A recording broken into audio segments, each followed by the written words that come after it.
नमस्कार दोस्तों, कैसे हो आप सब। दोस्तों आज हम बात करेंगे होब्स। होब्स का वैज्ञानिक भौतिकवाद क्या है।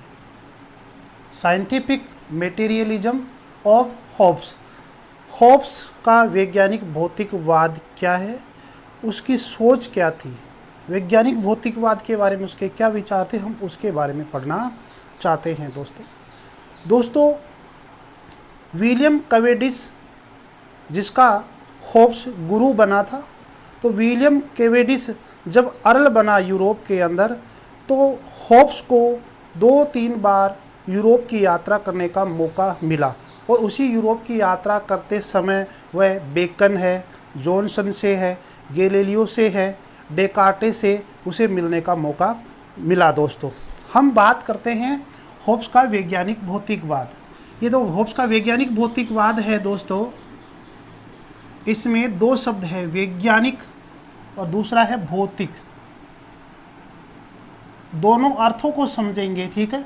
दोनों अर्थों को समझ लेंगे तो हमें अपने आप समझ में आ जाएगा कि वैज्ञानिक भौतिकवाद क्या है। वैज्ञानिक का मतलब होता है दोस्तों क्रमबद्ध अध्ययन करना। क्रमबद्ध अध्ययन करना ही क्या है, क्रमबद्ध अध्ययन करना ही विज्ञान है, ठीक है दोस्तों।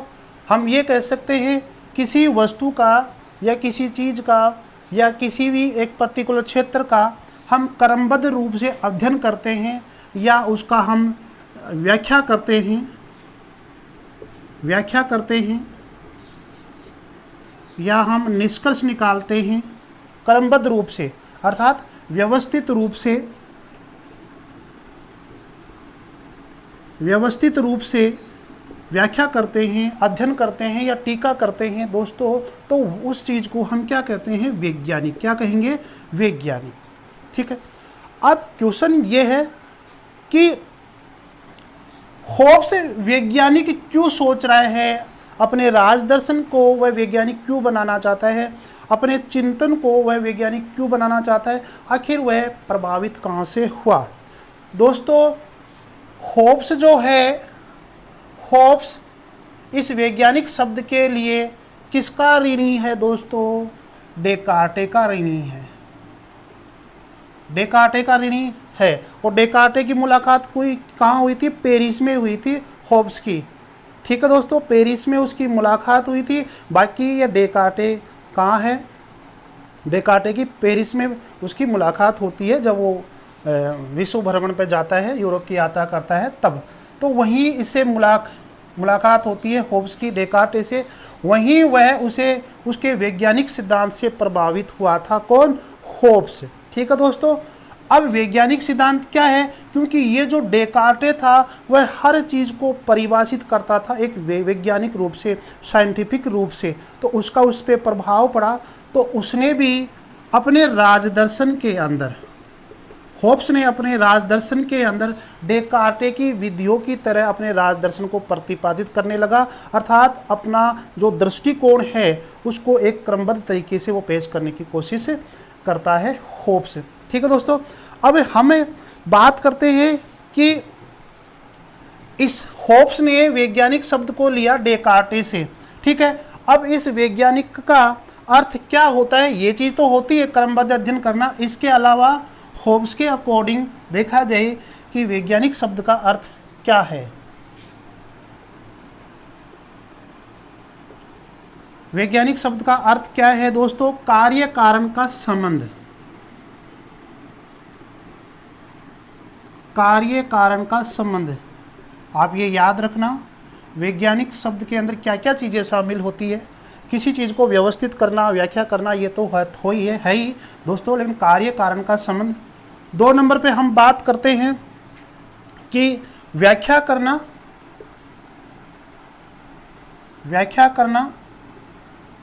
ठीक है दोस्तों।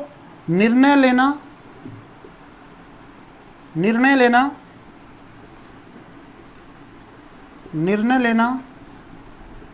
निष्कर्ष निकालना,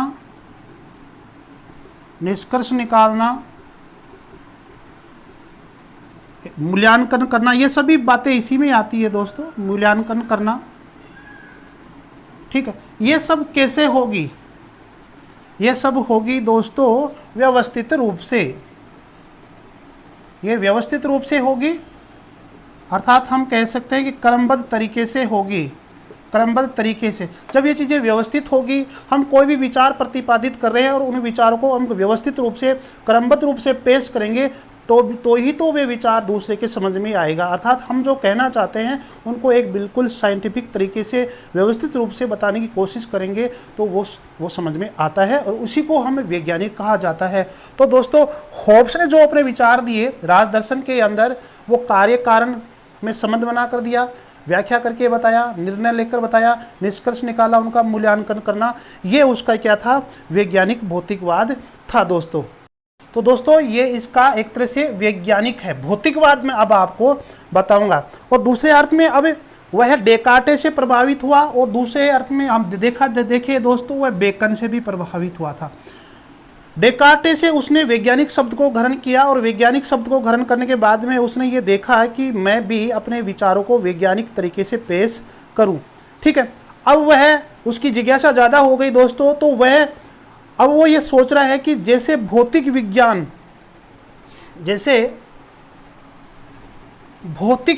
के नियम या पद्धतियाँ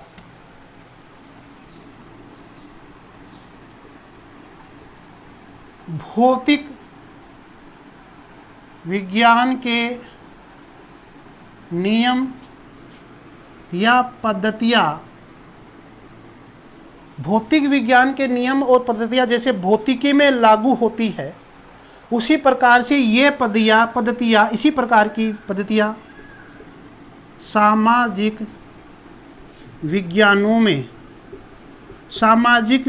में और विशेष को सामाजिक विज्ञानों का मतलब राजदर्शन में, होब्स के अकॉर्डिंग राजदर्शन में। ठीक है दोस्तों, होब्स क्या कहना चाहता है कि डेकार्टे की विधि यानी वैज्ञानिक विधि से, वैज्ञानिक दृष्टिकोण से वह प्रभावित होता था, डेकार्टे से प्रभावित हुआ होब्स।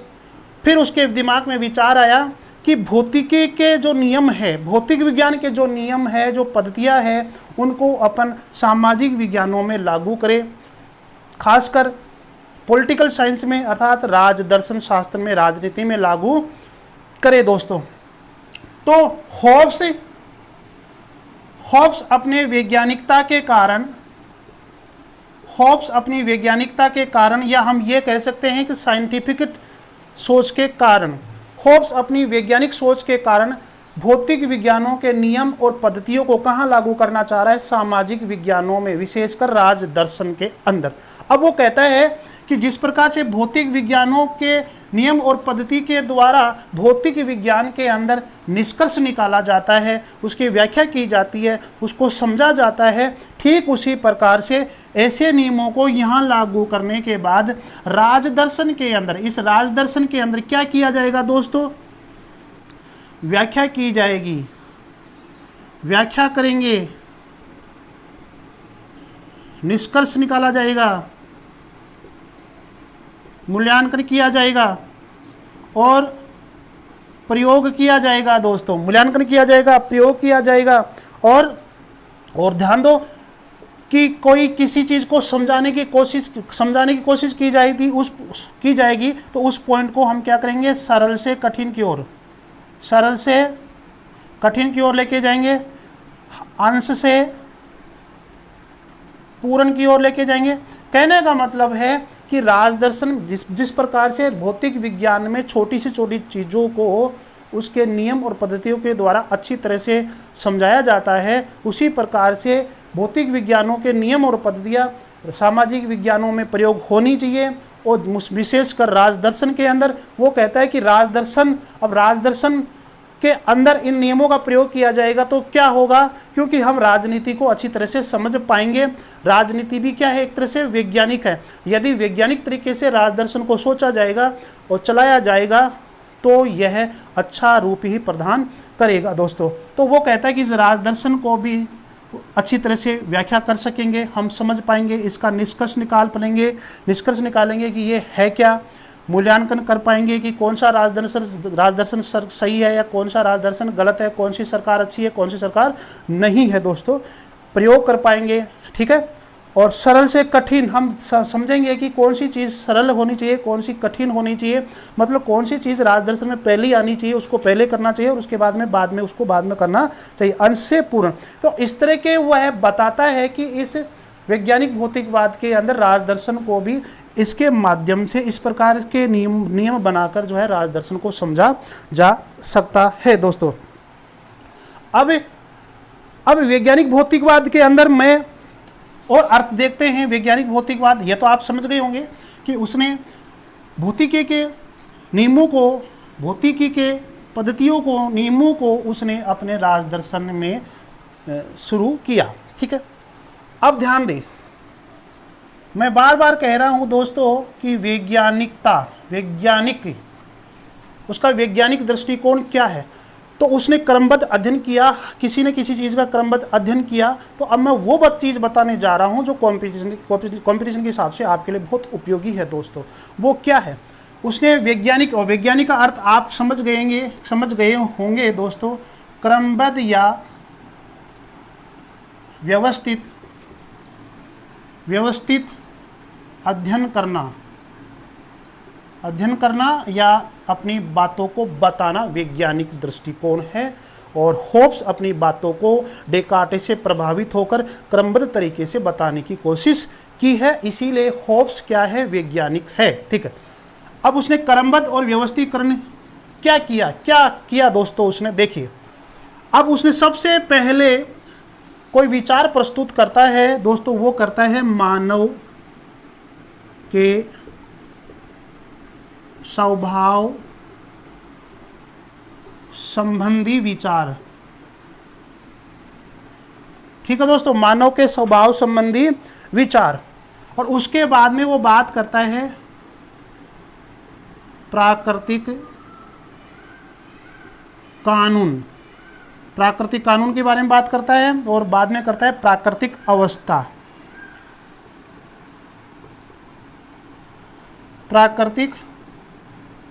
अवस्था, और सबके अंत में करता है सामाजिक समझौता। और सामाजिक समझौता से क्या बना था? राज्य की उत्पत्ति। तो हम ये कह सकते हैं राज्य की उत्पत्ति से संबंधित समझौता। दोस्तों, ये बहुत वेरी इंपॉर्टेंट क्वेश्चन है, आपसे पूछा जा सकता है कि होब्स ने सबसे पहले कौन से विचार प्रतिपादित किया। तो सबसे पहले आपसे पूछा जाए कि भाई सामाजिक समझौता का विचार उसके सामने आया, या प्राकृतिक अवस्था का सामने आया, या प्राकृतिक कानून आया, या फिर मानव के स्वभाव संबंधी विचार दिए। तो दोस्तों, सबसे पहले होब्स ने मानव के स्वभाव संबंधी विचार दिया। ठीक है, और उसके बाद में वह प्राकृतिक कानूनों के बारे में बोला, उसके बाद में प्राकृतिक अवस्था के बारे में बताया, और प्राकृतिक अवस्था का अध्ययन करने के बाद में वह कहा कि सामाजिक समझौता से क्या हुई है? राज्य की उत्पत्ति हुई है। ये क्या है, इनके डिटेल से अलग अलग पॉइंटों के अंदर हम पढ़ेंगे दोस्तों। फिर आप इतना ही ध्यान दीजिए कि होब्स ने अपने वैज्ञानिक स्वरूप में, अपने वैज्ञानिक दृष्टिकोण के अंदर, आपसे पूछा जा सकता है कि होब्स का वैज्ञानिक चीज क्या है, वैज्ञानिक दृष्टिकोण क्या है, तो आपको ये जवाब देना पड़ेगा कि होब्स ने क्रमबद्ध रूप से, व्यवस्थित रूप से अध्ययन किया। सबसे पहले किसका किया? इसका मानव स्वभाव संबंधी विचार। अब होब्स से आपसे पूछा जाए कि होब्स ने सबसे पहले मानव स्वभाव संबंधी ही विचार क्यों दिया? क्योंकि होब्स ये चाहता था, ये बताना चाहता था कि एक राज्य की जो उत्पत्ति है वो व्यक्ति के बिना नहीं हो सकती। अर्थात एक होता है शरीर, एक होता है अंग। तो होब्स ये कहना चाह रहा है कि अंगों से शरीर की उत्पत्ति होती है, न कि शरीर से अंगों की उत्पत्ति। अर्थात इसलिए सबसे पहले वह मानव के स्वभाव के बारे में कहा, और मानव के स्वभाव के बारे में उसने जाना, उन्हें समझा कि मानव का स्वभाव हमेशा ही क्या होता है? अच्छा नहीं होता है, स्वार्थी होता है, बेईमान होता है, और लड़ाई झगड़ालू वाली प्रवृत्ति का होता है, स्वार्थी प्रवृत्ति का होता है। इसलिए कहीं ना कहीं इस तरह से मानव स्वभाव की उसने खोज की। ठीक है, तो बाद में उसने कहा कि मानव स्वभाव इस तरह का है, तो इस पर कंट्रोल कैसे किया जाए, तो उसने सामाजिक समझौता की बात की थी दोस्तों। ठीक है, तो वो कहीं ना कहीं वह राजस्व की उत्पत्ति से पहले वो मानव के विचारों पे बल दिया, तो कहीं ना कहीं हम ये कह सकते हैं कि वह उसका व्यक्तिवाद है। वहाँ पर वो क्या है, वहाँ पर उसका व्यक्तिवाद है। तो दोस्तों इसके वैज्ञानिकता के अंदर आप ये ध्यान रखना कौन कौन से उसने विचार दिया दोस्तों। ठीक है, और ये आप समझ गए होंगे कि उसने राज्य की उत्पत्ति से पहले मानव के स्वभाव संबंधी विचार दिया। मुझे नहीं लगता कि और यहाँ पे कुछ बताने की बात है इस वैज्ञानिक शब्द के अंदर। ठीक है, तो ये विचार आप याद रखना, बहुत इंपॉर्टेंट क्वेश्चन है, याद कर लीजिए दोस्तों कि होब्स ने सबसे पहले कौन सा विचार दिया, मानव के स्वभाव संबंधी विचार। ये मत कर देना दोस्तों कि प्राकृतिक अवस्था का सिद्धांत दिया, ये गलत हो जाएगा। ये इसका सही आंसर है, उसके बाद में ये देता है, ये देता है, उसके बाद में ये देता है। तो ये है होब्स का वैज्ञानिक। अब बात करते हैं अपन भौतिकवाद के बारे में। दोस्तों अब भौतिकवाद क्या है? भौतिकवाद देखो, भौतिकवाद एक होब्स का भी भौतिकवाद है और एक भौतिकवाद है मार्क्स का। ठीक है दोस्तों, मार्क्स का भौतिकवाद है। होब्स भी अपने भौतिक में भौतिक का अर्थ क्या लगाता है, पदार्थ, और मार्क्स भी अपने भौतिकता का अर्थ क्या लगाता है, भौतिक में भौतिक शब्द का पदार्थ। यहां तक बात सही है दोस्तों। ठीक है, अब हम बात करते हैं कि ये जैसे वैज्ञानिक शब्द उसने किसका ऋणी है, वैज्ञानिक शब्द के लिए वह डेकार्टे से ऋणी है। उसी प्रकार से एक भौतिकवाद, इस भौतिकता के लिए वह कहीं ना कहीं ऋणी है गैलीलियो से। किसके लिए ऋणी है, गैलीलियो से, क्योंकि गैलीलियो ने क्या कहा था कि गैलीलियो ने नियम बनाया था गति अर्थात यांत्रिक चीज। गैलीलियो ने कहा था कि हर वस्तु क्या होती है, गति करती है, उसमें ऊर्जा होती है, वह यांत्रिक रूप से, डायनेमिक रूप से क्या है, घूमती है। ठीक है, उसी नियम को पकड़ के उसने अपना भौतिकवाद का सिद्धांत दिया होब्स ने। इसलिए हम ये कह सकते हैं कि वह गैलीलियो से प्रभावित होकर अपना भौतिकवाद का सिद्धांत देता है होब्स। ठीक है, अब भौतिकवाद है, देखते हैं हम विचारों के अंदर कि भौतिकवाद जो है होब्स ने भी दिया था, मार्क्स ने भी दिया था। यहाँ इस भौतिक का अर्थ पदार्थ है और यहाँ पे इस भौतिक का पदार्थ, इसका भौतिक का अर्थ भी क्या है, पदार्थ। लेकिन मार्क्स के अकॉर्डिंग पदार्थ का अर्थ केवल क्या है, धन से है, पूंजी से है, मुख्य रूप से। ठीक है, मुख्य रूप से है। और यहाँ पर हम देखें कि होब्स के अकॉर्डिंग भौतिक क्या है, पदार्थ क्या है, तो ये जो जड़ वस्तुएं हैं, हालांकि जड़ इधर भी मार्क्स बताता है कि इस प्रकृति के अंदर जो जड़ है वह भौतिक है, और यह भी बात करता है कि इस प्रकृति के अंदर जो जड़ है वह भौतिक है, जो जड़ है वह भौतिक है। लेकिन अब जड़ है जो भौतिक है, इस संसार में जो कुछ है वह भौतिक है।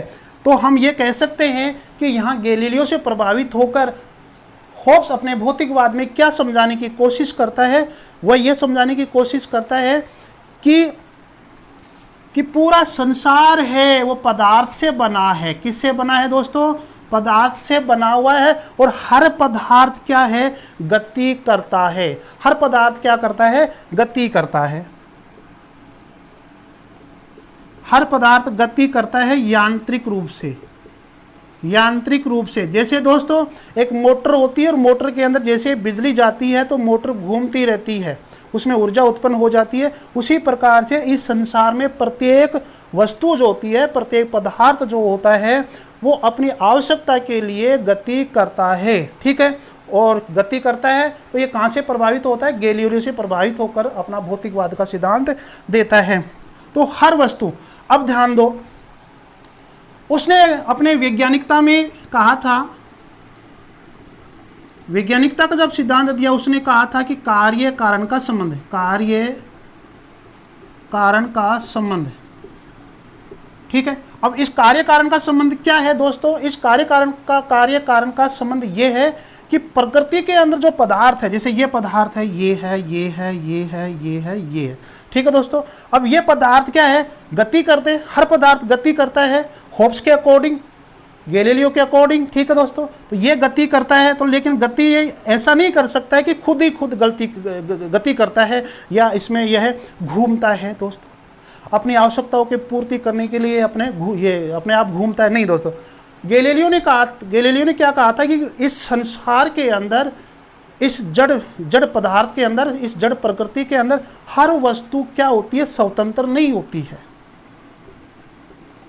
स्वतंत्र नहीं होती है, स्वतंत्र नहीं होती है। कोई भी वस्तु है, कोई भी पदार्थ है, स्वतंत्र नहीं होती है दोस्तों। जहाँ तक इस मोबाइल की बात है तो यह भी अपने आप में स्वतंत्र नहीं है, इसमें भी कई पुर्जे लगे हुए हैं, उस पुर्जे के द्वारा ही ये क्या है, गति करता है, एक दूसरे से फोन हो जाता है इससे दोस्तों।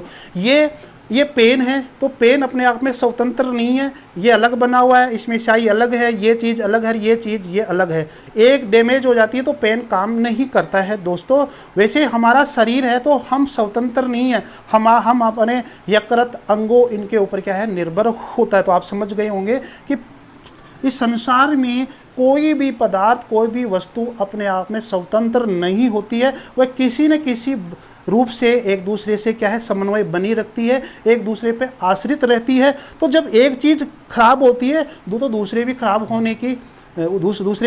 होने की संभावना रहती है दोस्तों, ठीक है।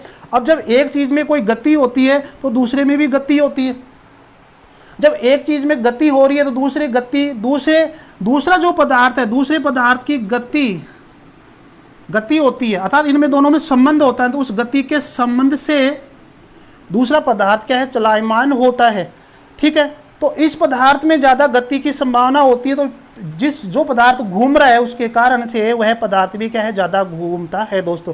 तो इस प्रकार से ये क्या होता है कि सब जुड़े हुए हैं प्रकृति के अंदर, ये पदार्थ जुड़े होते हैं, और ये जुड़े हुए पदार्थ क्या होते हैं, हमेशा चलायमान होते हैं, गतिमान होते हैं दोस्तों, ठीक है। आप समझ गए होंगे, ये तो गैलीलियो का सिद्धांत था, गैलीलियो ने होब्स ने यह ग्रहण कर लिया। अब होब्स ये कहना चाहता है अपने राजदर्शन के अंदर, ये मनुष्यों के ऊपर लागू करता है कि जिस प्रकार से गैलीलियो ने बताया कि हर पदार्थ क्या है, स्वतंत्र रूप से नहीं रहता है, एक दूसरे से बंधा रहता है, समन्वय रहता है, और जब एक में गति होती है तो दूसरे की गति से वह ज़्यादा प्रभावित होता है दोस्तों। अब होब्स क्या कहना चाहता है अपने भौतिकवाद के अंदर, होब्स ये कहना चाहता है कि जिस प्रकार से गैलीलियो ने ये पदार्थ के बारे में बताया, उसी प्रकार से होब्स अब क्या बताना चाहता है कि मनुष्य भी क्या है, एक पिंड है। वह मनुष्य को भी क्या माना है, एक पिंड, प्रकृति का एक पिंड माना है, पदार्थ माना है दोस्तों। जिस प्रकार से प्रकृति के अंदर गैलीलियो के अकॉर्डिंग ये घूमते रहते हैं, चलायमान रहते हैं, बिगड़ते हैं, नष्ट होते हैं, फिर बन जाते हैं, ये कहानी है दोस्तों। तो ये मनुष्य को एक क्या माना है, पिंड माना है, पदार्थ माना है होब्स अपने भौतिकवाद सिद्धांत के अंदर। तो वो कहता है कि जो मनुष्य होता है जिसको वह पिंड मानता है, पदार्थ मानता है, यह भी क्या करता है, गति करता है, वो भी डायनेमिक रूप से दोस्तों। होब्स ने कहा था कि जो हृदय होता है, हृदय ये गति करता है, क्यों? क्योंकि हम जीना चाहते हैं, और किसके लिए जीना चाहते हैं, हम स्वयं के लिए तो जीना चाहते ही हैं दोस्तों, लेकिन हम अपने परिवार के लिए, अपने बच्चों के लिए, अपने सगा संबंधियों के लिए, अपने रिश्तेदारियों के लिए अपन जीना चाहते हैं, इसलिए हमारा दिल है वो धड़कता है, गति करता है दोस्तों। आप समझ गए होंगे। और हमें आवश्यकताएं होती है, इसलिए अपन गति करते हैं। मान लीजिए वो क्या कहना चाहता है, मैं स्पष्ट रूप से बताना चाहूँगा कि एक परिवार है, एक परिवार के अंदर 5 बच्चे हैं, और इधर माता पिता है दोस्तों, माता पिता अपना काम क्यों कर रहे हैं, ज़्यादा काम क्यों कर रहे हैं, ताकि उनके बच्चे पढ़ लिख कर कुछ बन सके, समझ में आ गया। और ये अपना स्वास्थ्य का ध्यान भी क्यों रख रहे हैं, ताकि वह अपने बच्चों को ज़्यादा से ज़्यादा वह मतलब उनका समय दे सके, इस धरती पे ज़्यादा ज़्यादा जी सके, ठीक है दोस्तों। इसलिए गति कर रहे हैं कि नहीं कर रहे हैं। तो एक मनुष्य, माता पिता का जो संबंध है वह बच्चों से भी है, कि माता पिता अच्छे रहेंगे तो बच्चे भी अच्छे रहेंगे। तो ये बात ये कहना चाहता है कि इस धरती के ऊपर मनुष्य भी क्या करता है, गति करता है अपनी आवश्यकताओं के पूर्ति के लिए। यही क्या है, उसका वैज्ञानिक भौतिकवाद है दोस्तों। लेकिन मैं आपको एक दो बात और बताता हूं कि मनुष्य की गति और पदार्थों में जो गति होती है, इस जड़ प्रकृति के अंदर जो गति होती है वो थोड़ा सा अलग होती है। मनुष्य को वह पिंड मानता है, पदार्थ मानता है होब्स। तो वो कहता है कि मनुष्य के अंदर दो इच्छा होती है, एक होती है इच्छा और एक होती है अनिच्छा। अनिच्छा, यदि मनुष्य अपनी इच्छा से कोई काम करता है दोस्तों तो वह गति ज़्यादा करेगा, और जो मनुष्य अपनी अनिच्छा से काम करेगा तो वहाँ गति नगण्य रहेगी, नगण्य यानी कि रहेगी नहीं। दोस्तों हमें ये हमारा उद्दीपक है, स्टिमुल्स है, स्टिमुल्स है, ये स्टिमुल्स है। हमें नौकरी लगना है दोस्तों, नौकरी लगना है, ये मनुष्य है दोस्तों, ठीक है, इसको नौकरी लगना है यहाँ पर। तो ये स्टिमुल्स सामने है, इस नौकरी इसकी सामने है, उद्दीपक सामने है। तो इसकी इच्छा हो गई कि मैं इस उद्दीपक को प्राप्त करूंगा, तो उद्दीपक को प्राप्त करेगा तो क्या होगा, ये गति करेगा, गति करेगा, ये पढ़ेगा लिखेगा दोस्तों, ठीक है। लेकिन जब इसकी इच्छा ही नहीं होगी कि नहीं यार मेरे को पढ़ना लिखना ही नहीं है, मुझे कोई चीज़ की ज़रूरत है ही नहीं, मेरे पास तो सब कुछ है, तो यह हो गई अनिच्छा। क्या हो गई, अनिच्छा हो गई। तो होब्स ये कहना चाहता है कि मनुष्य भी प्रकृति में एक पिंड की तरह ही है, पदार्थ की तरह है, और वह इच्छा करेगा तो ज़्यादा गति करेगा और अनिच्छा करेगा तो कम गति करेगा दोस्तों। तो आप समझ गए होंगे कि होब्स का भौतिकवाद क्या है, कि मनुष्य क्या है कि अपनी आवश्यकताओं की पूर्ति करने के लिए इधर उधर जाएगा, इच्छा करेगा कि मुझे ये चाहिए, मुझे ये चाहिए, तो वो ज़्यादा गति कर रहा है, और वरना नहीं, वो गति नहीं कर रहा है, कम गति कर रहा है दोस्तों। दो कथन मैं आपके सामने लिखता हूँ, और ध्यान दो कि जो अब यहाँ पर मनुष्य की इच्छा हो रही है तब वो गति कर रहा है। इच्छा कहाँ से होती है दोस्तों, आंतरिक रूप से। इच्छा कहाँ से होती है, आंतरिक रूप से। और जहाँ हम मार्क्स की बात करें कि मार्क्स का जो पदार्थ है वो गति कर रहा था, मार्क्स का जो पदार्थ है वो भी गति कर रहा था, लेकिन वो है बाहर से, बाहर से उसे गति प्रदान की जा रही थी, बाहर से गति। यानी मार्क्स का जो भौतिकवाद सिद्धांत था वह कहीं ना कहीं बाहर से प्रभावित हो रहा था, और होब्स का जो भौतिकवाद सिद्धांत है वो आंतरिक भावना से प्रभावित हो रहा है, जैसे कि मनुष्य की आंतरिक इच्छा, आंतरिक इच्छा। तो हम ये कह सकते हैं कि होब्स का वैज्ञानिक भौतिकवाद आंतरिक अर्थात मनुष्य की अंदर की आत्मा भावना से प्रभावित होता है, और जो मार्क्स का जो भौतिकवाद सिद्धांत था वो मनुष्यों की बाहरी भौतिक चीज़ों से प्रभावित होकर गति करता है दोस्तों। अब मैं दो कथन लिख रहा हूँ दोस्तों आपके सामने। कथन क्या है कि होब्स ने क्या कहा था, होब्स ने क्या कहा था कि संसार में पदार्थ के अतिरिक्त कुछ नहीं है, पदार्थ ही है सब कुछ। देखो, संसार में पदार्थ के अतिरिक्त कुछ भी, संसार में पदार्थ के अतिरिक्त, संसार में पदार्थ के अतिरिक्त कुछ भी सत्य नहीं है, सत्य नहीं है। एक कथन और देख लेते हैं होब्स के अकॉर्डिंग। क्या है दोस्तों, व्यक्ति व संपूर्ण विश्व, व्यक्ति व संपूर्ण विश्व भौतिक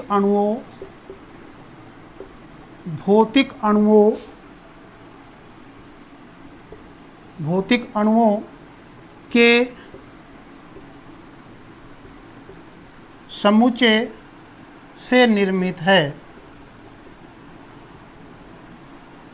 दोस्तों दोनों कथनों में पदार्थ की बात आ रही है, ठीक है दोस्तों। देखो होब्स क्या कह रहे हैं कि संसार में पदार्थ के अतिरिक्त कुछ भी नहीं है।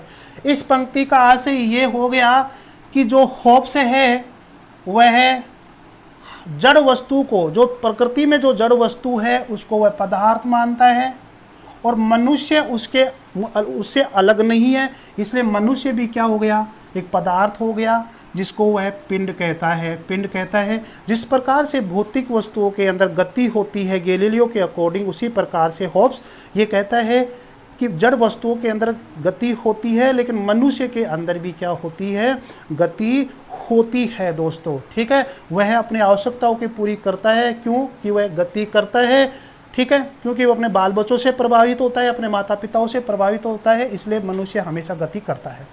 तो ये आप समझ गए होंगे। होब्स क्या कहता है, व्यक्ति और संपूर्ण विश्व भौतिक अणुओं के समुच्चय से निर्मित है। ठीक है, अब भौतिक अणु वही आ गई, पदार्थ से है कि ये पूरा संसार है दोस्तों, ये संसार है, ये पूरा का पूरा संसार क्या है, भौतिक अणुओं से क्या है, निर्मित है। ठीक है, और भौतिक अणुओं में हमेशा क्या होती है, गैलीलियो के अकॉर्डिंग क्या होती है, गति होती है, ये चलायमान होते हैं दोस्तों। ठीक है, और होब्स ने भी यही बात कहा, ठीक है, कि मनुष्य भी जो है भौतिक पदार्थों की तरह क्या है, हमेशा चलायमान होता है, गतिमान होता है। तो दोस्तों आपने आज देखा पढ़ा कि होब्स का वैज्ञानिक भौतिकवाद क्या है, वैज्ञानिक मैंने बताया और भौतिकवाद आपको मैंने अलग से बताया दोस्तों। ठीक है, और मुझे आशा है कि आप समझ गए होंगे कि वैज्ञानिक भौतिकवाद क्या है।